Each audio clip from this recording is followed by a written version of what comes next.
All right, guys, we have the Obsessed Garage vacuum solution right here, and we're gonna show you how to change out the bag in it today.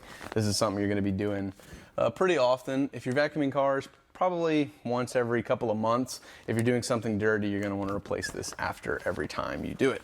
So we're gonna pop it open, show you exactly how to do it. And it's pretty straightforward. You can see where it connects right here. You just sort of wiggle that off and pull your bag out.